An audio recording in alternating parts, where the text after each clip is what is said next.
Friends உங்கள் மலரக்கா உருளைக்கிழங்கு பார்த்தீங்களா? இந்த உருளைக்கிழங்கை நல்லா செதுக்கி இப்படி ஒரு சாறு கொஞ்சோண்டு எடுத்து வச்சுக்கோங்க. சாறு தெரியுதா? கொஞ்சம் தெரியுதா? போதும், முகத்துக்கு இவ்வளோ போதும். அப்பப்போ போடுறது. நான்லாம் வந்து ஃப்ரிட்ஜிலலாம் வைக்க மாட்டேன், அப்பப்போ போட்டு விடுவேன். இந்த வேஸ்க்லீன் இருக்குது பார்த்தீங்களா? இது பெரிய டப்பானாலும் வாங்கி வச்சுக்கோங்க. நான் சின்ன டப்பா தான் வாங்கினேன். உருளைக்கிழங்கு சாறு, இந்த வேஸ்க்லீன் அது கொஞ்சம் உழுதாங்க. வேஸ்லின் இது கொஞ்சம் எடுத்து நல்லா மிக்ஸ் பண்ணணும். உருளைக்கிழங்கு சாறு வந்து நம்ம முகத்தில் உள்ள மங்கு, கரும்புள்ளி நல்ல ஒரு ஷைனிங் கொடுக்கும். உருளைக்கிழங்கு சாறு வந்து அவ்வளோ நல்ல ஒரு இது.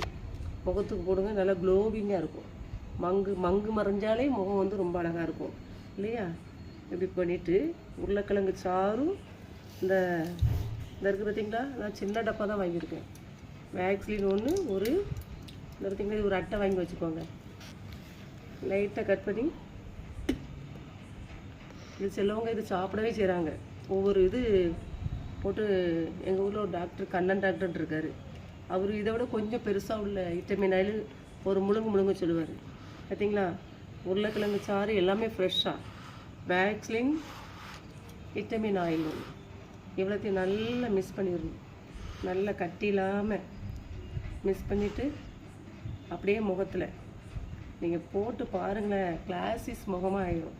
அப்படியே கண்ணாடி மாதிரி கிளாஸ். பார்த்தீங்களா? ஃப்ரெஷ்ஷாக ஃப்ரிட்ஜில் வைக்கிற சோழிலாம் இருக்கக்கூடாது. நம்ம அப்பப்போ செஞ்சு அதை விட நம்மளுக்கு என்ன, முகத்தில் உள்ள மங்கு எல்லாமே சூப்பராக ஓடிடும். அவ்வளோ பெனிஃபிட். எது போட்டால் அந்த உதட்டுக்கு, இந்த உதட்டு கருப்பும், அப்புறம் மூஞ்சி ஒரு கலரு, உதடு ஒரு கலரு, இந்த மாதிரி இருக்கும். நம்ம லிப்டிக் போட தான் செய்வோம். இருந்தாலும் பார்த்தீங்களா, நெத்தி எல்லாமே உருளைக்கிழங்கு சாருக்கும் வேஸ்லிக்கும் இப்படி மேலே ஏற்றியே போடுங்கண்ணே. இப்படி மேலே ஏற்றியே சூப்பராக இருக்கும் ஃப்ரெண்ட்ஸ். உருளைக்கிழங்கு சாறு, வேஸ்லின், ஒரு விட்டமின் ஆயில். நம்மளுக்கு தேவைக்கு தகுந்த மாதிரி சாறு எடுத்துக்கோங்க, தேவைக்கு தகுந்த மாதிரி வேஸ்லின் எடுத்துக்கோங்க. இப்படி போடுங்களேன், எவ்வளோ க்ளோவாக முகம் கண்ணாடி மாதிரி பல போட்டு முடிச்சுட்டு இப்படி நாடியெல்லாம் போட்டுட்டு அப்படியே ஒரு மணி நேரம் கழிச்சு இது வந்து பாசி பைத்த மாவுலாம் கழுவுனா அவ்வளோ எண்ணெய் மக்கா இருக்கும். நீங்கள் என்ன குளிக்கிற சோப் போடுறீங்களோ அதை போட்டு கழுவிக்கோங்க. முகம் ஃப்ரெஷ்ஷாக க்ளோவாக நல்லா. எல்லோரும் கேட்பாங்க, என்ன முகம் இப்படி தகன்னு பண்ணுங்குதுன்னு.